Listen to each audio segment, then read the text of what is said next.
برادران ملت اسلامی السلام علیکم ورحمۃ اللہ وبرکاتہ۔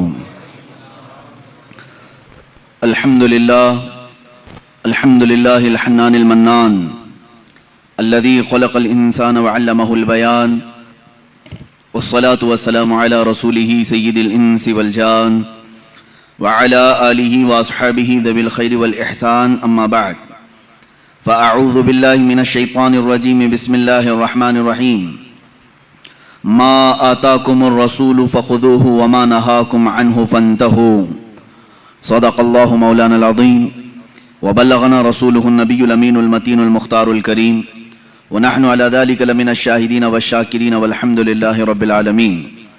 بارگاہ رسالت معاب صلی اللہ تعالی علیہ وسلم میں درود پاک کا ہدیہ پیش کریں۔ اللہم صلی علی سیدنا و مولانا محمد معدن الجود والکرم وآلہ واصحابہ الکرام وابنہ الکریم وبارک وسلم صلاة دائمتا سرمدا ابدا۔ عزیزان گرامی وقار، آج کی اس محفل پاک میں رسول گرامی وقار صلی اللہ تعالی علیہ وسلم کی سیرت طیبہ میں سے اس عنوان پر گفتگو کرنے کی ہم سعادت حاصل کریں گے انشاءاللہ کہ کیا ہمارے آقا صلی اللہ تعالی علیہ وسلم مجبور تھے یا مالک و مختار تھے؟ حضور پاک صلی اللہ تعالی علیہ وسلم کے اختیارات کیا کیا تھے؟ اور رسول کریم صلی اللہ تعالی علیہ وسلم کے لیے جو لفظ بولا جاتا ہے وہ حاضر و ناظر تھے، اس کو ہم دلائل کی روشنی میں آج عنوان سخن بناتے ہیں۔ سب سے پہلے میں مرشد گرامی کے اس شعر سے گفتگو کا آغاز کرتا ہوں۔ جہاں بانی عطا کر دیں، بھری جنت ہبا کر دیں، نبی مختار کل ہیں جسے جو چاہیں عطا کر دیں۔ رسول کریم صلی اللہ تعالی علیہ وسلم کے متعلق ہمارا عقیدہ تو یہ ہے کہ اللہ نے ان کو مالک و مختار بنا کر دنیا میں بھیجا ہے۔ ہم مجبور رسول کی بات نہیں کر رہے ہیں بلکہ مختار رسول کی بات کر رہے ہیں۔ ہمارا تو عقیدہ یہ ہے آج دنیا میں جو کچھ بھی ہمیں ملا ہے وہ رسول کے صدقے میں ملا ہے۔ اللہ رب العزت قادر مطلق ہے، وہ چاہتا تو اپنے بندوں کو براہ راست ایمان دے دیتا، وہ چاہتا تو براہ راست سارے مسلمانوں پر، سارے انسانوں پر قرآن اتار دیتا، لیکن اس نے ایسا نہیں کیا، حالانکہ وہ اس چیز پر قادر ہے۔ اللہ رب العزت نے اپنے قرآن عظیم کو اپنی مخلوق تک پہنچانے کے لیے رسول کو ہمارے درمیان اللہ تعالیٰ نے واسطہ بنایا، اور اسی طرح ایمان بھی ہمیں ملا ہے تو رسول کے واسطے سے ملا ہے، اس در والا سے ملا ہے۔ اب یہاں پر تقریباً میں آپ کو بتاؤں، علماء امت، اساتین امت، سلف صالحین سب کا اس بات پر اتفاق رہا ہے کہ رسول پاک صلی اللہ تعالی علیہ وسلم مالک و مختار ہیں، لیکن اس زمانے میں بعض نقاد طبیعتوں کے لوگ انہوں نے رسول کریم صلی اللہ تعالی علیہ وسلم کی ذات کو بھی موضوع سخن بنایا، تختہ مشق بنایا، اور پھر یہ کہنے لگے محمد صلی اللہ تعالی علیہ وسلم کسی چیز کے مالک و مختار نہیں ہیں۔ میں دلائل کی روشنی میں بھی بات کروں گا اور آپ کے ذہن سے بھی میں سوال کروں گا۔ اللہ رب العزت تو فرما رہا ہے میں نے رسول کو ساری چیزیں دے دی، اور خود رسول پاک صلی اللہ تعالی علیہ وسلم بھی اقرار فرما رہے ہیں کہ مجھے اللہ تعالیٰ نے زمین کے خزانوں کی ساری چابیاں عطا کی۔ یہ حدیث پاک آپ کو صحاح ستہ میں ملے گی، جن کے اوپر ساری امت کا اجماع ہے، تقریباً ساری امت ان احادیث کریمہ کی صحت پر اتفاق رکھتی ہے۔ ان احادیث سے میں بات کر رہا ہوں۔ میرے آقا صلی اللہ علیہ وسلم فرماتے ہیں اعطیت مفاتیح خزائن الارض، اللہ نے زمین کے سارے خزانوں کی چابیاں مجھے دیں۔ اب جس کا یہ کہنا ہے کہ رسول اپنی طرف سے کچھ نہیں دے سکتے، رسول کسی کو کچھ نواز نہیں سکتے، وہ مختار نہیں ہے، ان کو اس بات کا اختیار نہیں ہے، تو میں سمجھتا ہوں یہ بھونڈی سی بات ہے۔ میاں اگر کسی کو کوئی چیز دی گئی ہے تو وہ کیوں دی گئی ہے؟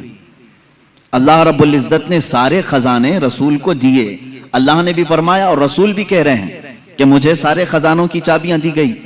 اب ان سے پوچھو کہ یہ دیا کس لیے ہے؟ اللہ نے ان کو کس لیے دیا ہے رسول کو یہ سارے خزانوں کی چابیاں؟ یہ صرف اور صرف سٹیٹس بنانے کے لیے؟ کیا ایک سٹینڈرڈ مینٹین کرنے کے لیے جیسے کچھ لوگ رکھتے ہیں؟ جب کسی کے پاس کوئی خزانہ آتا ہے اب ہمیں رسول پاک کی زندگی پڑھنے کے بعد بھی یہ پتا چل رہا ہے کہ حضور نے پوری 63 سالہ زندگی خزانوں کی چیزیں استعمال نہیں فرمائی، وہ تو نہایت سادی زندگی پر قناعت کرتے رہے۔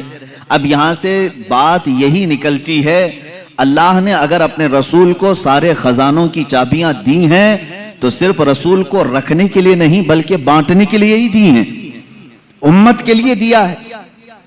اب آپ یہ کہتے ہیں کہ رسول سے مانگنا نہیں چاہیے، تو خزانے ان کے پاس ہیں، نہ مانگے تو پھر کریں کیا؟ خود حضور فرما رہے ہیں میرے پاس سارے خزانوں کی چابیاں ہیں، جس کے پاس چابی ہے اس سے نہ پوچھے، اس سے پوچھنا جرم ہے۔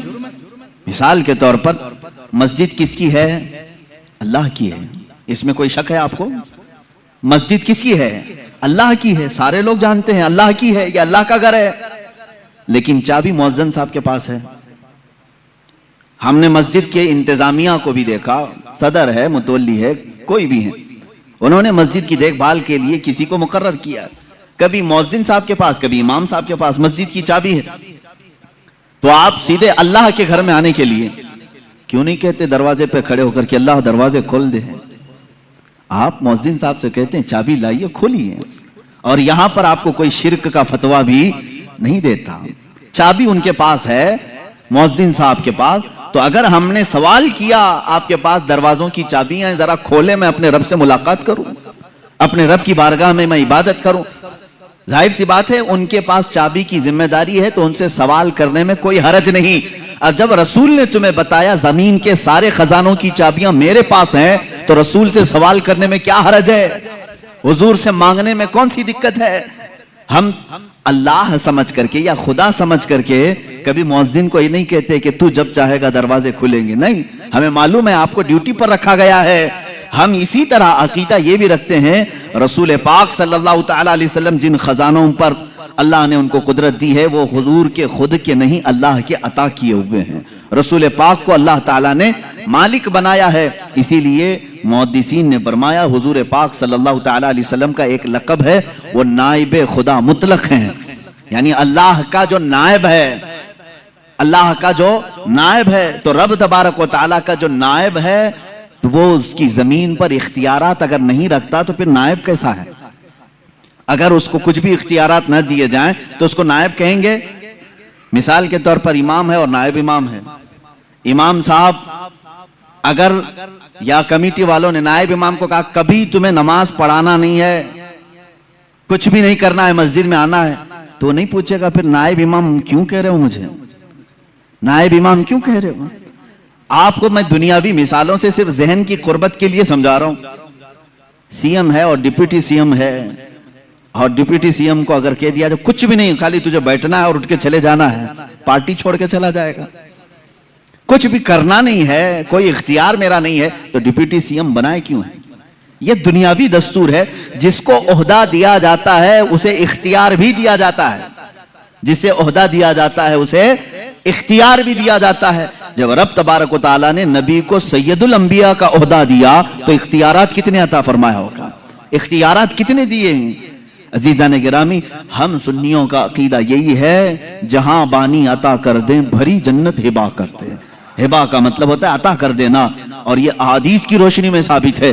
ایک صحابی حضرت ربیعہ رضی اللہ تعالیٰ عنہ حضور صلی اللہ تعالیٰ علیہ وسلم کی خدمت میں حاضر رہتے تھے۔ تہجد کے وقت میرے آقا صلی اللہ تعالیٰ علیہ وسلم کو وہ وضو کروا رہے تھے، پانی پیش کیا، اللہ کے نبی صلی اللہ تعالیٰ علیہ وسلم خوش ہو کر کے حضرت ربیعہ اسلمی سے کہتے ہیں کہ اے ربیعہ کچھ تجھے مجھ سے مانگنا ہے تو مانگ لے، کچھ مجھ سے پوچھنا ہے تو پوچھ لے۔ اب رسول خود امت کو کہہ رہے ہیں مجھ سے مانگ لو، کیا رسول شرک کی تعلیم دے سکتے ہیں؟ حضرت ربیعہ رضی اللہ تعالیٰ حدیث کے الفاظ ہیں سل ما شئت یا ربیعہ، جو تو چاہے وہ پوچھ لے۔ حضور اکرم صلی اللہ تعالیٰ علیہ وسلم نے یہ قید بھی نہیں لگایا اتنی لمٹ کا سوال کرنا، اتنی لمٹ کا سوال کرنا، دنیا کا پوچھنا، آخرت کا مت پوچھنا، قبر کا مت پوچھنا، کچھ نہیں، سل ما شئت، جو تو چاہے وہ مجھ سے پوچھ لے۔ اب اس صحابی رسول نے بھی پوچھا کیا؟ کہتے ہیں مرافقتک فی الجنت یا رسول اللہ، اے اللہ کے نبی جنت میں آپ کا پڑوسی بنا لیں، آپ کا ہمنشین مجھے بنا لیں۔ اب غیر ذالک، رسول پاک صلی اللہ علیہ وسلم پھر پوچھتے ہیں اس کے علاوہ اور کچھ چاہیے؟ اس کے علاوہ اور کچھ چاہیے؟ انہوں نے کہا مرافقتک فی الجنت یا رسول اللہ، اے اللہ کے رسول جنت میں آپ کی رفاقت چاہیے، آپ کی ہمنشینی، آپ کا پڑوس بن جاؤں بس۔ اب غیر ذالک، حدیث میں پڑھ رہا ہوں، حضور پاک صلی اللہ علیہ وسلم نے پھر پوچھا اس کے علاوہ اور کچھ چاہیے؟ تیسری مرتبہ انہوں نے کہا مرافقتک فی الجنت یا رسول اللہ، اے اللہ کے رسول جنت میں آپ کی ہمنشینی چاہیے۔ مانگ تجھ سے تجھی کو مانگ کر مانگ لی ساری کائنات، تجھ سے تجھی کو مانگ کر مانگ لی ساری کائنات۔ صحابی بھی وہ بہت دور تک کی سوچتے تھے، انہیں معلوم تھا وہاں کی اگر ہم نشینی مل گئی تو باقی سب ویسی خیرات میں ملے گی، باقی سب تو صدقے میں ملے گی۔ انہوں نے بالکل لاسٹ اینڈنگ والا سوال کیا ہے، یہ نہیں کہ حساب میرا قیامت میں ہلکا ہو جائے، میزان عمل میں کچھ آپ کی مدد مل جائے، حوض کوثر پہ یہ ہو جائے۔ انہوں نے لاسٹ اینڈنگ کا سوال کیا، اگر وہ ہم نشینی مل گئی تو یہ ساری منزلیں تو پاس ہو کے ہی ملے گی۔ اور یہاں پر اب جو بتانا ہے وہ یہ ہے، اللہ کے نبی صلی اللہ تعالیٰ علیہ وسلم اس صحابی سے بار بار یہ کہہ رہے ہیں اب غیر ذالک، اس کے علاوہ اور کچھ چاہیے؟ یہ کون کہتا ہے؟ یہ کون کہتا ہے پہلے ہی مانگی ہوئی چیز کو دے دیا ہو پھر یہ پوچھتا ہے کہ اس کے علاوہ اور کچھ چاہیے؟ 3 مرتبہ حضور پاک صلی اللہ تعالیٰ علیہ وسلم نے ان سے یہ سوال کیا، اس کا مطلب ہے کہ تو نے جو سوال کیا وہ تو تجھے مل گیا، اس کے علاوہ بھی کچھ چاہیے تو سوال کر۔ یہ ہے رسول کریم صلی اللہ تعالیٰ علیہ وسلم کے اختیارات، حضور اکرم صلی اللہ تعالیٰ علیہ وسلم کے تصرفات، جس کو آپ یوں سمجھیں کہ ان کی طاقت و قوت دنیاوی اعتبار سے، اخروی اعتبار سے، شرعی اعتبار سے۔ میں ساری چیزوں کی طرف آتا ہوں۔ اللہ کے نبی صلی اللہ تعالیٰ علیہ وسلم کو اللہ تعالیٰ نے اختیارات کا مالک بنایا ہے، اور قرآن اس کی گواہی دے رہا ہے، یأمرهم بالمعروف وینہاہم عن المنکر ویحل لهم الطیبات ویحرم علیہم الخبائث ویضع عنہم اسرہم والاغلال التي كانت علیہم۔ قرآن پاک میں اللہ فرما رہا ہے وہ رسول تمہارے پاس ہے جو تمہیں اچھائیوں کی کا حکم دیتا ہے، برائیوں سے روکتا ہے۔ اب جو 2 لفظ آئے ہیں وہ یہ ہے، اللہ فرماتا ہے یحرم علیہم ویحل لهم الطیبات، پاکیزہ چیزوں کو تمہارے لیے وہ حلال بناتا ہے، اور ناپاک چیزوں کو وہ رسول تمہارے لیے حرام کہہ دیتا ہے۔ پتہ یہ چلا حرام اور حلال دنیا میں بنانا یہ بھی اختیارات رسول میں سے ہے۔ رسول جسے کہیں حلال وہ حلال ہے، اور رسول جسے کہیں حرام وہ حرام ہے۔ اس سے بڑھ کر کیا اور اختیارات کیا چاہیے؟ ایک صاحب نے کتاب میں لکھ مارا جس کا نام محمد یا علی ہوگا وہ کسی چیز کا مالک و مختار نہیں ہوتا۔ ان کا بغض تھا، وہ عداوت تھی، نفرت رہی ہوگی، سیدھے نشانہ سادھا اور یوں کہا کہ ان کو کوئی اختیارات نہیں ہوتے۔ میرے عزیزو آؤ، صحابہ کرام رضوان اللہ تعالیٰ علیہ مجمعین یہ جانتے تھے کہ رسول پاک صلی اللہ تعالیٰ علیہ وسلم کو اللہ نے مختار بنایا ہے۔ کیسے؟ ایک صاحب آئے، حضور صلی اللہ تعالیٰ علیہ وسلم نے خطبے کے لیے ممبر پر خطبہ دیا، یہ بقرعید کا دن تھا، 10ویں ذی الحجہ، اور قربانی کا دن ہوتا ہے۔ حضور پاک صلی اللہ تعالیٰ علیہ وسلم نے خطبے میں ایک لفظ فرمایا کہ جنہوں نے ہماری عید سے پہلے گوشت ذبح کیا، بکرا ذبح کیا یا جانور ذبح کیا، ان کی قربانی نہیں ہوئی، وہ تو کھانے پینے والا ایک گوشت ہو گیا۔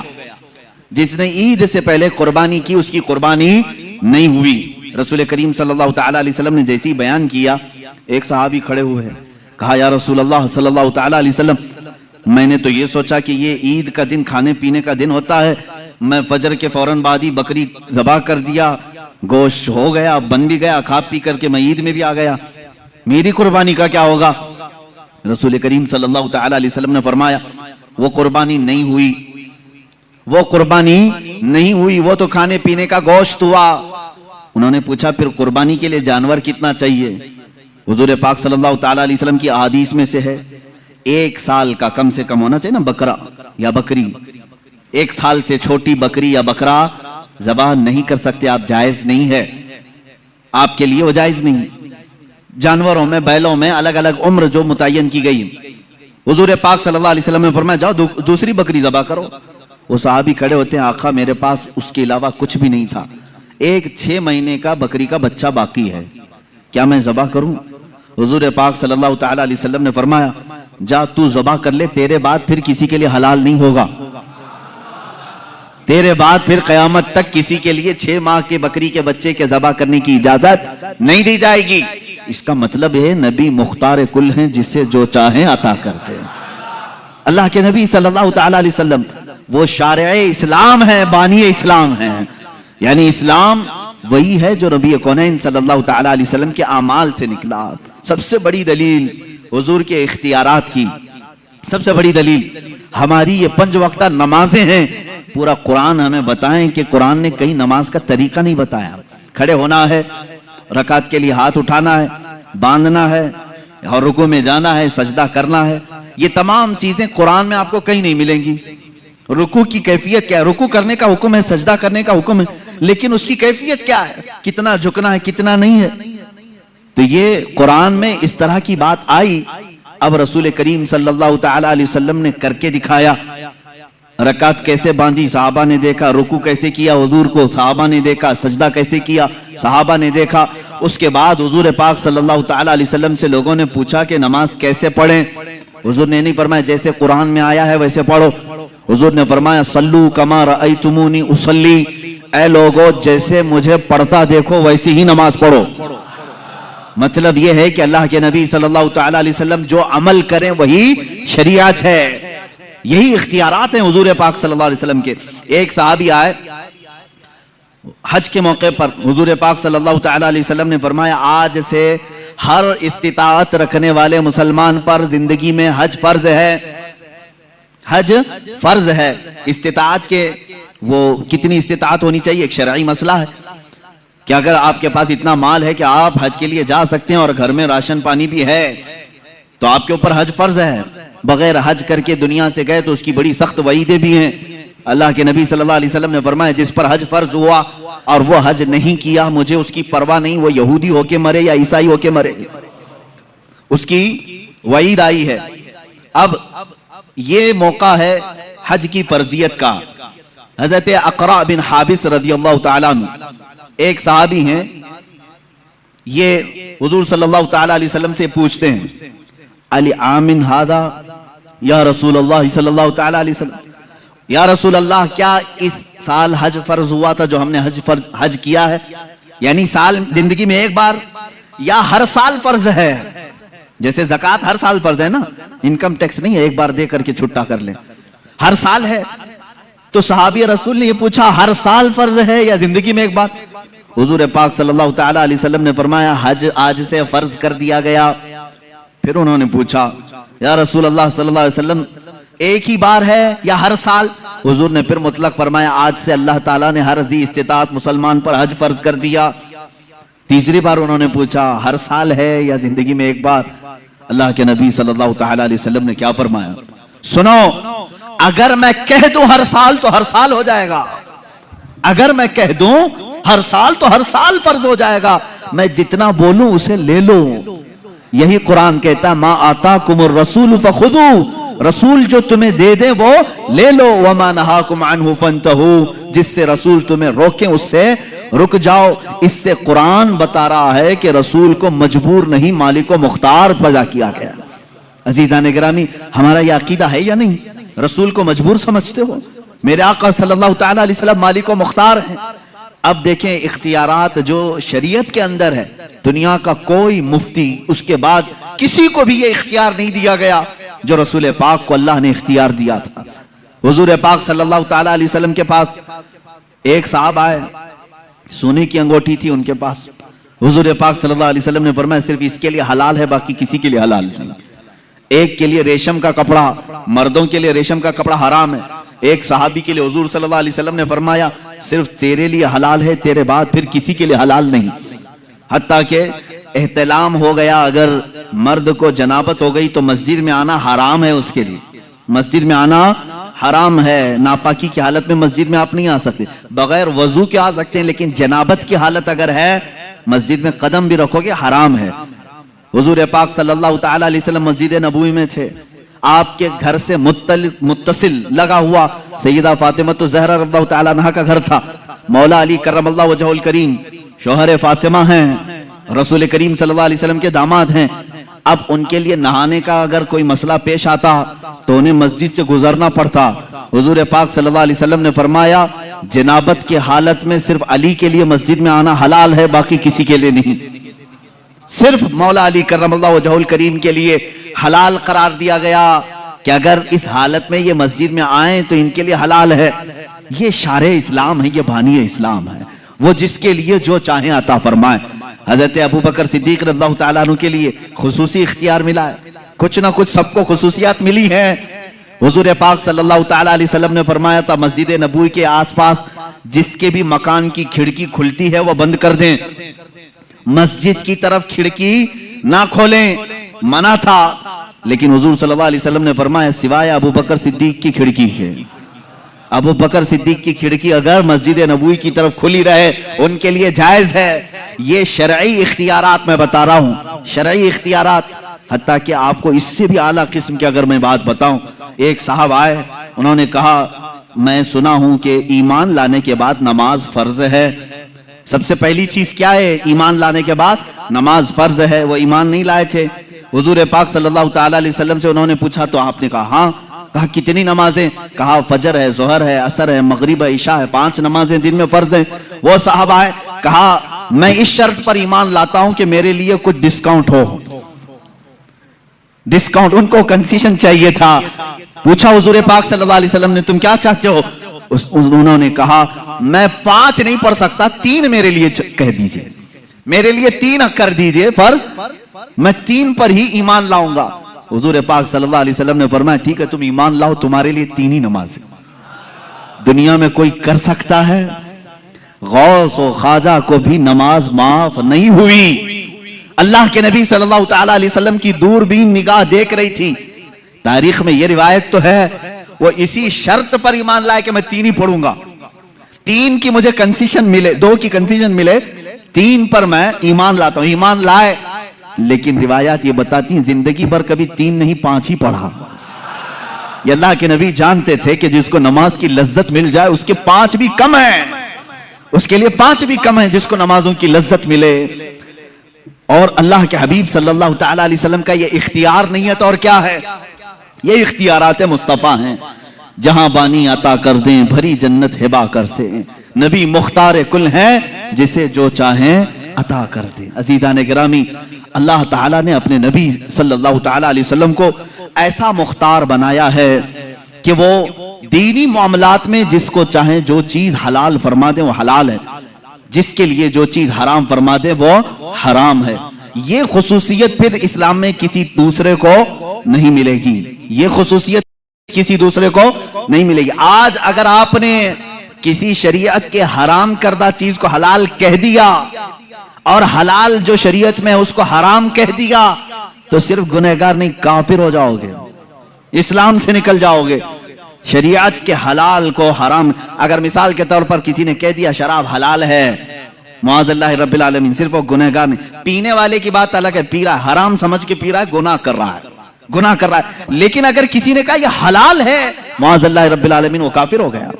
نماز کو اگر کسی نے کہہ دیا یہ حرام ہے, نعوذ باللہ من ذالک, وہ اسلام سے خارج ہو گیا. تو یہ تو صرف شریعت مصطفیٰ صلی اللہ علیہ وسلم میں میرے آقا صلی اللہ تعالیٰ علیہ وسلم کی خصوصیت ہے, ان کا اختیار ہے کہ وہ جس چیز کو چاہیں حلال فرمائے, جس چیز کو چاہیں حرام فرمائے. نبی مختار کل ہیں جسے جو چاہیں عطا کر دیں. عطا کرنے کے بارے میں اگر دیکھا جائے تو دنیا میں بھی بے حساب عطا کیا, آخرت میں بھی بے حساب عطا کیا.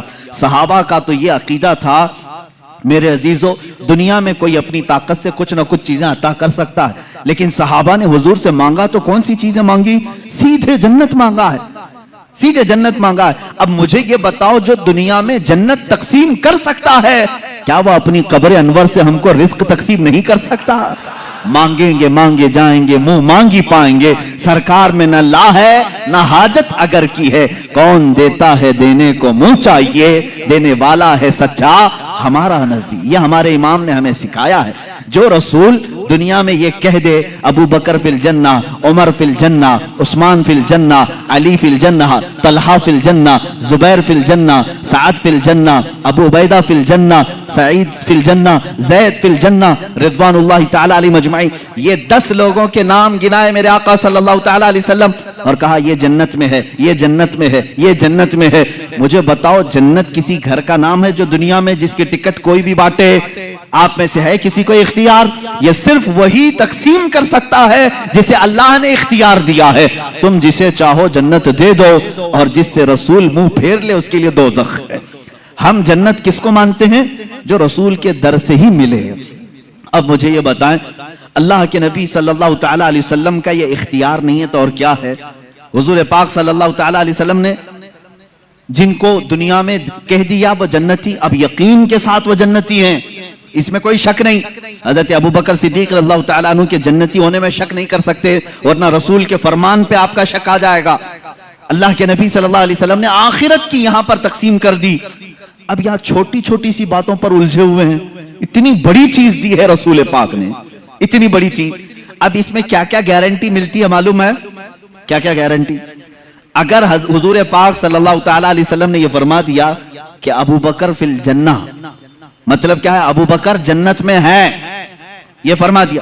اب اس ایک لفظ سے حضور نے کیا کیا دیا معلوم ہے؟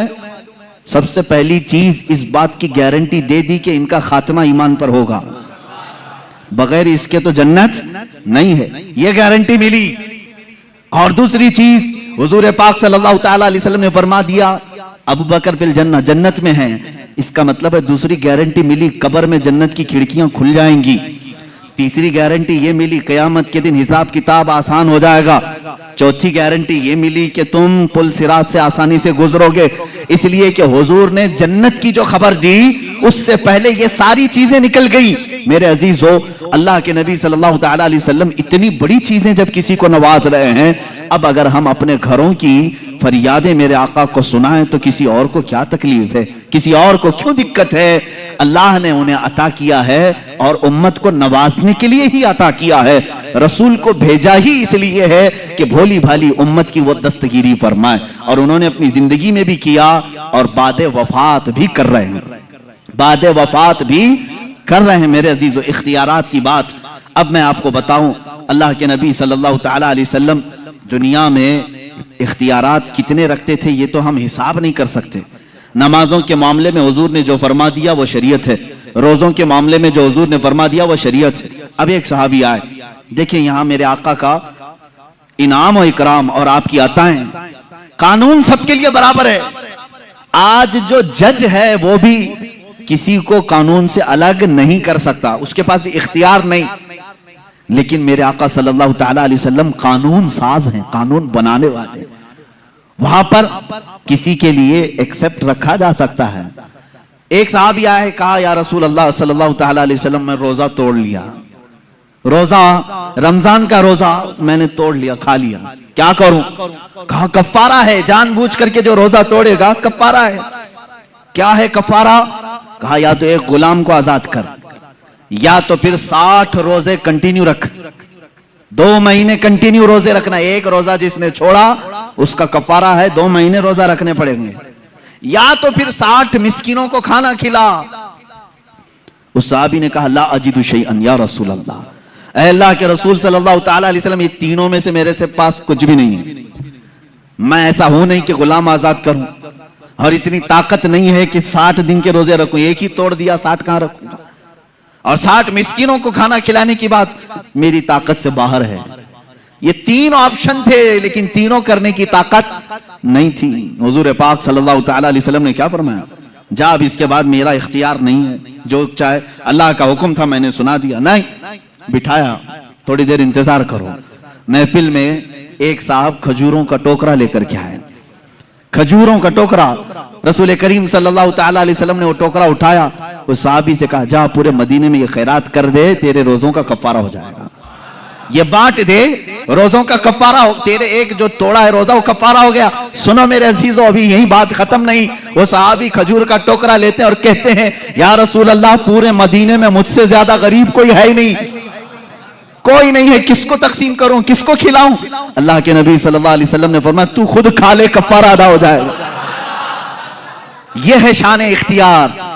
اختیارات مصطفیٰ صلی اللہ تعالیٰ علیہ وسلم کی عظمت یہ ہے. اسی لیے ہمارے مرشد نے فرمایا جہاں بانی عطا کر دیں، بھری جنت ہبا کر دیں. نبی مختار کل ہیں، جسے جو چاہیں عطا کر دیں. نبی مختار کل ہیں، جسے جو چاہیں عطا کر دیں. میرے عزیزو، یہ دنیاوی شان ہے. آخرت کا معاملہ تو یہ ہے اللہ کے حبیب صلی اللہ تعالی علیہ وسلم کو اس دن بھی اختیار دیا جائے گا، رسول جسے چھو لے وہ جنت میں چلا جائے۔ یہ اختیار نہیں ہے تو اور کیا ہے؟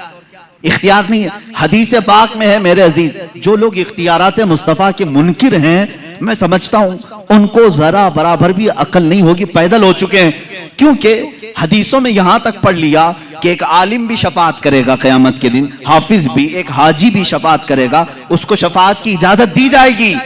تو رسول پاک کی شفاعت کیسے انکار کر سکتے ہو؟ ان کا اختیار کتنا ہوگا؟ آؤ میں بتاتا ہوں اختیار کتنا ہوگا۔ اللہ میرے آقا صلی اللہ تعالی علیہ وسلم فرماتے ہیں قیامت کے دن ایک صحابی نے پوچھا یا رسول اللہ میں آپ کو کہاں ڈھونڈوں، میں کہاں ڈھونڈوں؟ پورے محشر کے میدان 3 ایڈریس حضور نے بتائے ہیں، 3 پتے بتائے۔ اللہ کے نبی صلی اللہ علیہ وسلم نے فرمایا یا تو تم مجھے حوض کوثر پہ دیکھو گے، میں پیاسے امتیوں کو پانی پلا رہا ہوں گا، یا تو تم مجھے میزان عمل کے پاس دیکھو گے جہاں ترازو پر اعمال تولے جا رہے ہوں گے، یا تو پھر مجھے تم پل صراط پر دیکھو گے جہاں کوئی گر رہا ہوگا میں سنبھال رہا ہوں گا۔ یہ 3 جگہ تم مجھے ڈھونڈ لینا، میں مل جاؤں گا۔ اللہ تعالی ہمیں بھی رسول پاک کی رفاقت نصیب کرے۔ عزیزان کرام اب سنیے بات، حضور پاک صلی اللہ تعالی علیہ وسلم کے اختیارات قیامت کے دن کے بھی کیا ہیں؟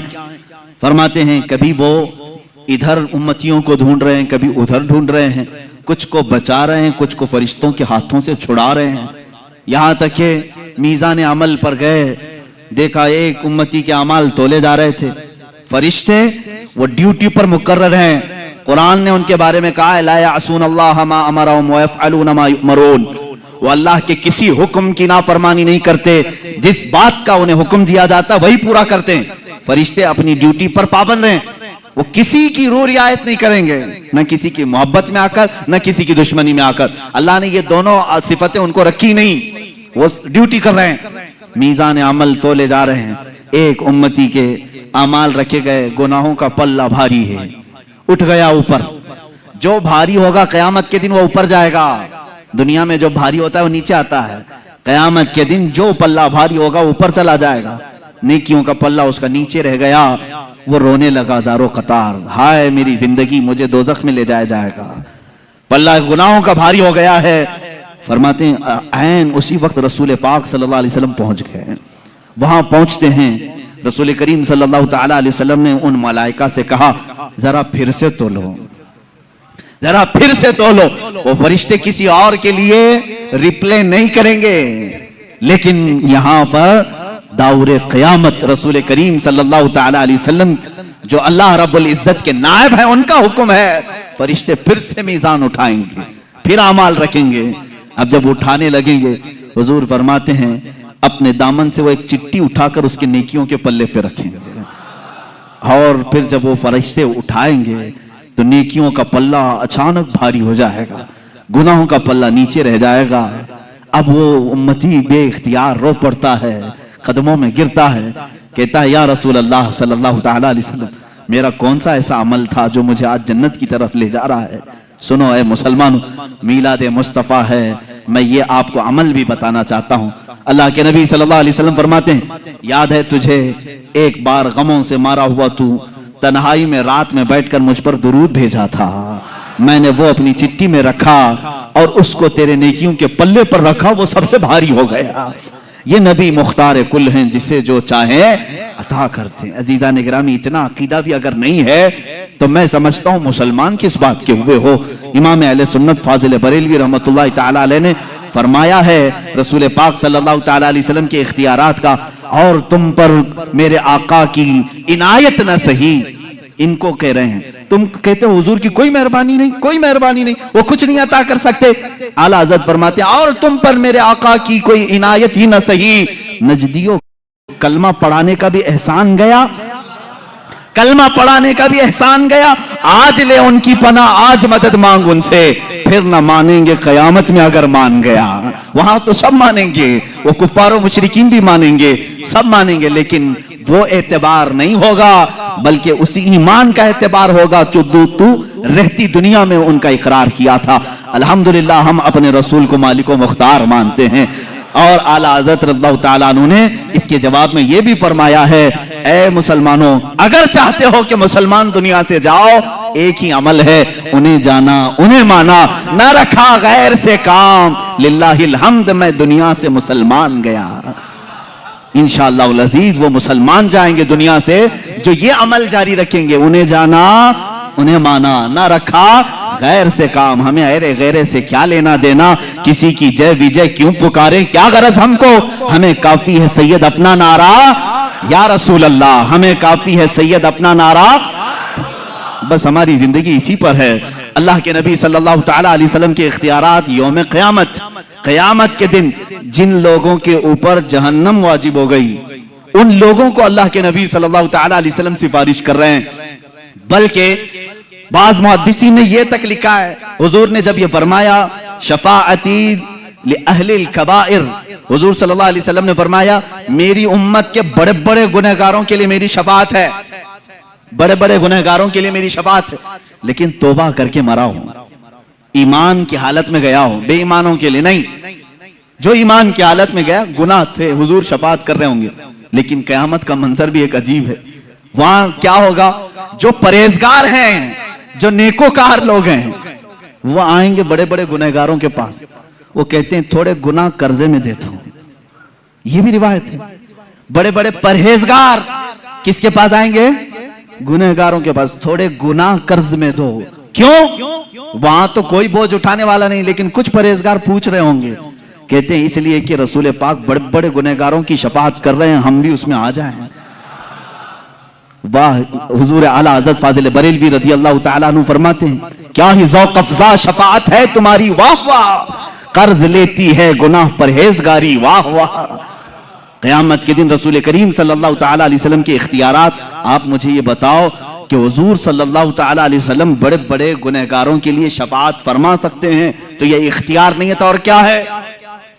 اللہ رب العزت قیامت کے دن کے متعلق قرآن میں کئی جگہ فرمایا وَكَمْ مِن مَلَكٍ فِي السَّمَاوَاتِ لَا تُغْنِي شَفَاعَتُهُمْ شَيْئًا إِلَّا بِإِذْنِ اللَّهِ، کتنے تو ملائکہ ایسے ہیں اللہ کے مقرب، ان کو کسی کو شفاعت کرنے کی اجازت نہیں مگر اللہ کی اجازت سے، کوئی نہیں کرے گا مگر اللہ کی اجازت سے، تو اللہ اجازت دے گا، قرآن پاک میں ہے مَنْ ذَا الَّذِي يَشْفَعُ عِنْدَهُ إِلَّا بِإِذْنِهِ، کون ہے جو اس کی بارگاہ میں شفاعت کرے گا سوائے اس کی اجازت کے؟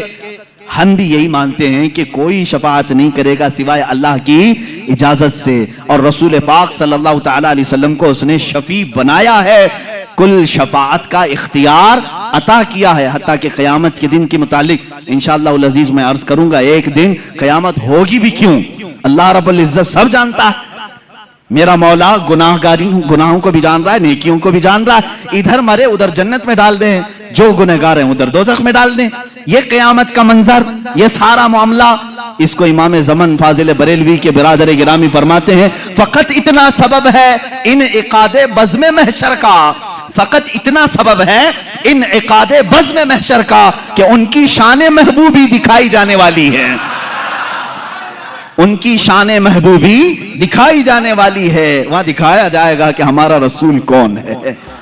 عزیزان گرامی، ہم اسی انتظار میں ہیں کہ آج لے ان کی پناہ، آج مدد مانگ ان سے، پھر نہ مانیں گے قیامت میں اگر مان گیا۔ رسول کریم صلی اللہ تعالیٰ علیہ وسلم کے اختیارات کے متعلق یہ بحث تھی کہ حضور مالک و مختار ہیں، دنیا میں جب تک آپ کی ظاہری حیات تھی تب بھی تھے، بعد وفات بھی ہیں، وہ رسول کریم صلی اللہ تعالیٰ علیہ وسلم بعد وفات بھی مختار ہیں۔ اب ایک دوسرا عنوان ہے، دوسرا مسئلہ ہے، اسی سے چونکہ میں نے آج ہی آپ کو تقریر کے شروع میں ہی کہا، ایک اور بات آپ سنتے رہتے ہیں، حاضر ناظر، حاضر ناظر، یہ کیا ہے؟ اختلافات کا ایک سبب بھی بنا ہوا ہے کچھ لوگوں کے درمیان، حالانکہ اختلاف نہیں کرنا چاہیے۔ ہم یہ کہتے ہیں کہ اللہ کے نبی صلی اللہ تعالیٰ علیہ وسلم حاضر و ناظر ہیں، حاضر و ناظر عربک لفظ ہے، حاضر کا مطلب آپ سمجھ رہے ہیں، آپ میرے سامنے حاضر ہیں، میں آپ کے سامنے حاضر ہوں، حاضر کا اپوزٹ غائب ہے، ناظر کا مطلب ہوتا ہے دیکھنے والا۔ ہم اپنے نبی کو کیا کہتے ہیں؟ وہ حاضر بھی ہیں اور دیکھ بھی رہے، یہ عقیدہ ہے، حاضر بھی ہیں ناظر بھی، لیکن ہمارے مخالفین کا کہنا یہ ہے اس طرح کا عقیدہ اگر تم رسول کے بارے میں رکھو گے یہ شرک ہو جائے گا، یہ شان اللہ کی ہے، یہ شان اللہ کی ہے کہ وہ حاضر ہے اور ناظر ہے۔ میرے عزیزو، پھر مجھے یہ بتانا پڑے گا اگر رسول کے بارے میں ہم یہ عقیدہ رکھ لیں حاضر ہے اور ناظر ہے تو شرک ہو جائے گا، کیونکہ اللہ کی شان۔